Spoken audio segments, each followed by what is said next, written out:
अकेलापन एक ऐसा शब्द जिससे सब घबराते हैं। अगर मैं कहूँ कि आपको अकेले रहना है तो आप परेशान हो जाएंगे, क्योंकि हमें इसकी आदत नहीं है, ना ही हम ऐसा करना चाहते हैं। बदलते जमाने के साथ लोगों का रहन सहन तो बदल ही रहा है, साथ ही जीने का तरीका भी बदल रहा है। कई लोग ऐसे हैं जो किसी मजबूरी में, जैसे नौकरी इत्यादि के कारण अकेले रहते हैं, तो कई लोग ऐसे हैं जो अपनी मर्जी से अकेले रहना पसंद करते हैं, अपने काम को सच्ची लगन से अकेले ही करते हैं। जो लोग अपनी मर्जी से अकेले रहते हैं उनमें कुछ अलग ही गुण होते हैं।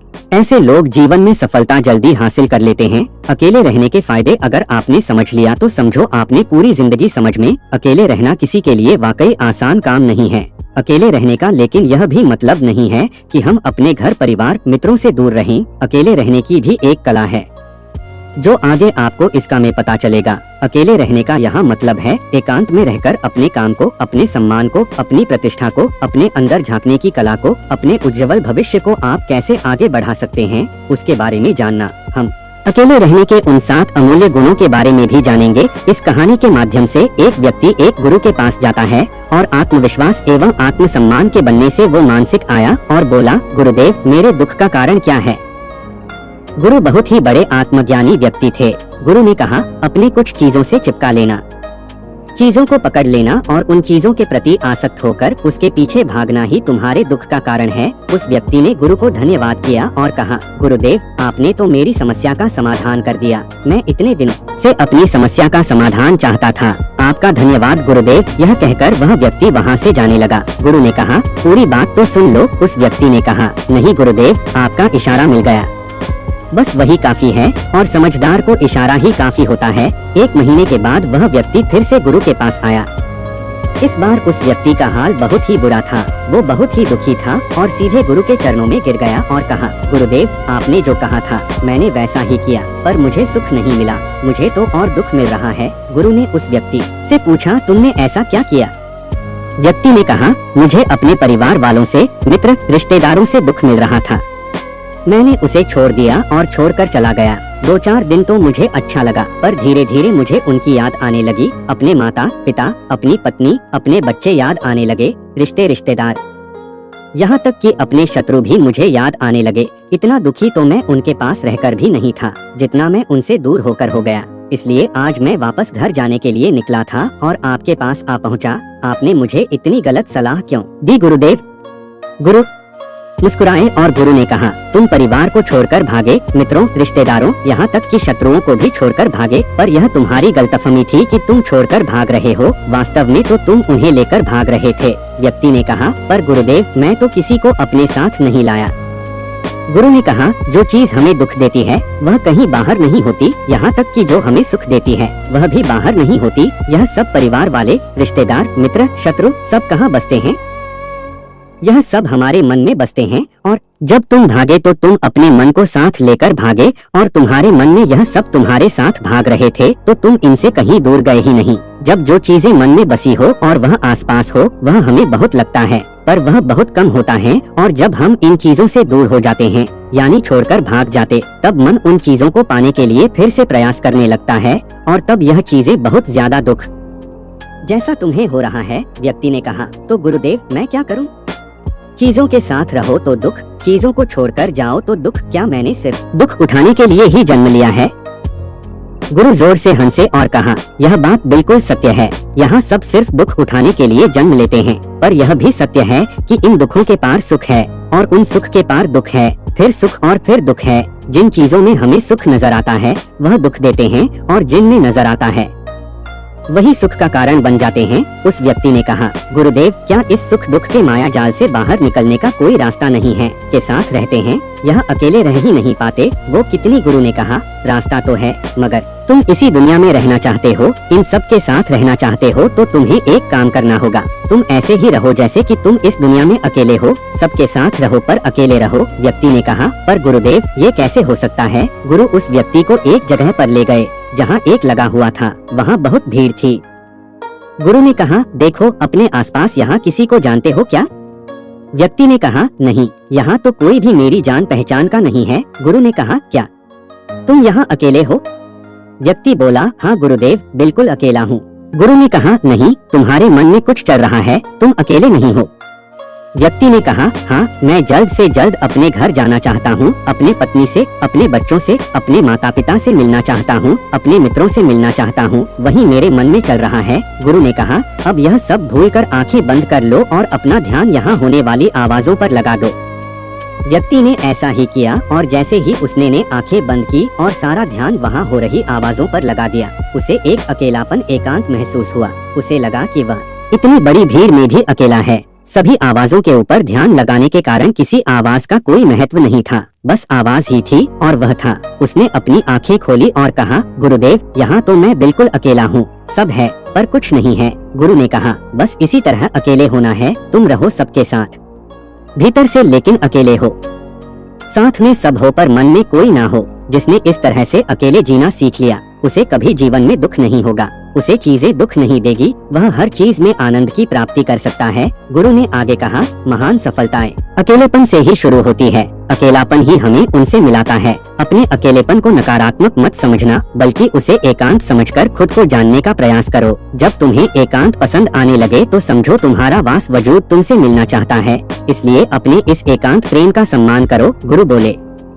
मैं तुम्हें 7 ऐसी खूबियों के बारे में बताता हूँ जो अकेले रहने वाले लोगों में पाई जाती है और उन्हें दूसरों से अलग बेहतर बनाती है। गुरु ने कहना शुरू किया, पहली खूबी जो एकांत में रहने वाले लोगों में पाई जाती है वह यह है कि ऐसे लोग दूसरों की तुलना में खुद के प्रति ज्यादा जागरूक होते हैं। वो खुद के स्वभाव और आचरण के बारे में ज्यादा गहराई से जानते हैं। ऐसा इसलिए क्योंकि जब हम अकेले होते हैं तो हमें खुद के बारे में सोचने का काफी समय मिल जाता है, जिससे हम खुद के व्यवहार को अच्छे से समझ पाते हैं।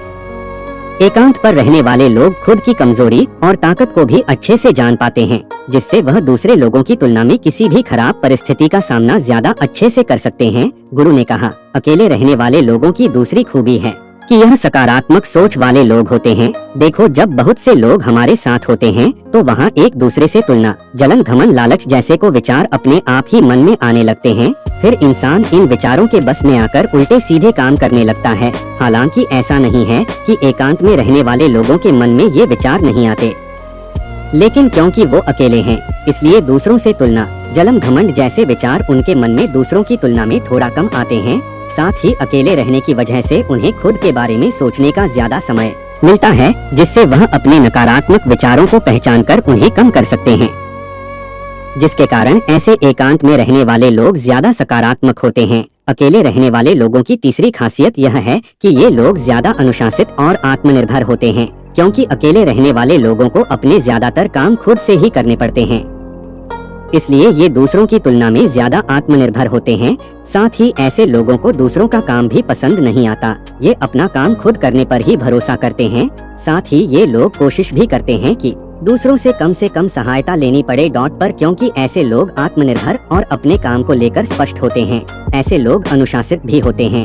यह लोग अपने समय की कदर करते हैं और दूसरों का भी समय बर्बाद नहीं करते। अकेले होने की वजह से ऐसे लोग एक निश्चित दिनचर्या का पालन भी करते हैं, जिससे यह लोग ज्यादा व्यवस्थित होते हैं और यह भी इनके अनुशासित होने का एक कारण है। गुरु ने आगे कहा, अकेले रहने वाले लोगों की चौथी खासियत यह है कि यह लोग किसी भी चीज के बारे में बड़ी बारीकी से और गहराई में कर सोच सकते हैं। अकेले रहने वाले लोगों की यह सबसे बड़ी खासियत होती है, इसलिए जितने भी लेखक, कवि और बड़े बड़े काव्यों के रचयिता है, उन सभी को एकांत में रहना पसंद था, क्योंकि जब कोई व्यक्ति एकांत में होता है तो अपने अंदर की आवाज सुन पाता है। जितने भी बड़े आविष्कार हुए हैं उन सब की शुरुआत एकांत में हुई थी, क्योंकि एकांत में रहकर ही किसी भी चीज के बारे में बड़ी बारीकी से सोचा और समझा जा सकता है। गुरु ने कहा, एकांत में रहने वाले लोगों की पांचवी खूबी यह है कि इनका व्यक्तित्व सबसे अलग हटकर होता है। वो लोग ज्यादातर दूसरे लोगों भी कोशिश करें, लेकिन जाने अनजाने में सही, लेकिन दूसरे के व्यक्तित्व का कुछ हिस्सा उनके अंदर आ ही जाता है। दूसरों की आदतें, दूसरों के विचार उनके अंदर प्रवेश कर ही जाते हैं, जिससे उनके व्यक्तित्व में वो अनूठापन, वो निरालापन नहीं आ पाता। उनका व्यक्तित्व कई सारे लोगों के साथ व्यक्तित्व का मिश्रण होता है, पर क्योंकि में रहने वाले लोग अपना ज्यादातर समय अपने साथ बिताते हैं, इसलिए यह दूसरों की बातें और विचारों से बहुत ही कम प्रभावित होते हैं। इनके अपने जीवन को जीने के खुद बनाए नियम और कायदे होते हैं, जिनका यह पालन करते ये किसी से भी आसानी से प्रभावित नहीं होते, इसलिए ऐसे लोगों की शख्सियत सबसे हटकर सबसे अलग होती है। इसलिए इनके व्यवहार में एक अलग ही निरालापन होता है जो किसी दूसरे व्यक्ति को भी पसंद आ सकता है और नहीं भी। गुरु बोले छठी खासियत जो एकांत में रहने वाले लोगों में होती है। ज्यादा लोगों से अपने संबंध नहीं बनाते, लेकिन यह जितने भी लोगों से संबंध बनाते हैं सच्चे दिल से बनाते हैं। ऐसे लोगों के बहुत ही कम दोस्त होते हैं, लेकिन जितने भी होते हैं ये उन अपनी दोस्ती पूरी ईमानदारी से निभाने की कोशिश करते हैं। अक्सर लोगों को यह लगता है कि एकांत में रहने वाले लोग बहुत कम बात करते हैं, लेकिन उनसे पूछिए जिनसे ये दिल से जुड़े होते हैं उनसे ये कितनी बातें करते हैं। वैसे लोग इन्हें अपना मान लेते हैं और वह इनके सामने अपने पूरे दिल की बात रख देते हैं। अकेले रहने वाले लोग बहुत ही कम लोगों के साथ संबंध रखते हैं, लेकिन जरूरत पड़ने पर वो अपनी तरफ से पूरी मदद करने के लिए तैयार रहते हैं। इसलिए इनके रिश्ते कम लोगों से तो होते हैं, लेकिन जिनके साथ भी होते हैं बहुत मजबूत होते हैं। अगली खासियत, अकेले रहने वाले लोग मानसिक तौर पर और भावनात्मक रूप से मजबूत होते हैं, क्योंकि उन्हें पता होता है कि अगर कोई समस्या उनके ऊपर आती है तो उन्हें अकेले ही उन समस्या से निपटना पड़ेगा। ऐसा बार बार करने से उनके अंदर खुद के प्रति आत्मविश्वास बढ़ और भावनात्मक तौर पर और मजबूत होते चले जाते हैं और यह मान लेते हैं कि कोई भी ऐसी समस्या नहीं है जिससे वो अपनी दृढ़ इच्छा शक्ति के दम पर हरा ना सके, और यही एक सोच उन्हें दूसरों से अलग बनाती है। इतना कहने के बाद गुरु चुप हो गए। उस व्यक्ति ने कहा, गुरुदेव आपकी सारी बात तो ठीक है, लेकिन ये कब कहा जा सकता है कि अकेलापन एक वरदान है। ये सुनकर गुरु ने कहा, अकेलापन हमेशा से ही एक वरदान रहा है, अगर हम उस समस्या को पूरी सकारात्मकता के साथ उपयोग कर पाए तो। क्योंकि जब हम दुनिया के लोगों के साथ होते हैं तब हम भीड़ का हिस्सा होते हैं, लेकिन जब हम अकेले होते हैं तब हम खुद के साथ होते हैं। जब हम खुद के साथ होते हैं तभी हम अपने समय का सदुपयोग, खुद का आकलन, खुद के शौक, सभी बातों पर अच्छे से ध्यान दे सकते हैं, अपनी कमजोरियों पर भी काबू पा सकते हैं और ऐसा कह सकते हैं कि सच में अच्छाई की राह और इंसानियत की मंजिल भी पा सकते हैं। उस व्यक्ति को गुरु की बात समझ आई और वह गुरु को धन्यवाद कहकर चला गया। जिन चीजों को हम पाना चाहते हैं वह तब तक हमें दुख देती है जब तक कि हम उसे पाना ले। जब हम उसे पा लेते हैं तब वह फिर से हमें दुख देती है कि वह कहीं हमसे छूट ना जाए, और जब वह हमसे छूट जाती है तो फिर से हमें दुख देती है। उसके जाने का दुख तो बहुत गहरा होता है। जीवन भर हम एक चीज को पकड़ते हैं, फिर दूसरी चीज को पकड़ते हैं, तीसरी चीज को पकड़ते हैं और पीछे की चीजों को विदा करते रहते हैं। इसी तरह हम सुख पकड़ते हुए दुख को पकड़ते चलते हैं। पर जिस व्यक्ति ने अकेले रहना सीख लिया वह परिवार में, समाज में सब कुछ करते हुए आनंद की प्राप्ति करते, सारे कार्यों को पूरा करते हुए सुख से जीता है, आनंद से जीता है। चैनल को लाइक एंड सब्सक्राइब जरूर करें, बेल आइकन दबाना ना भूलें। Thank you for watching my video.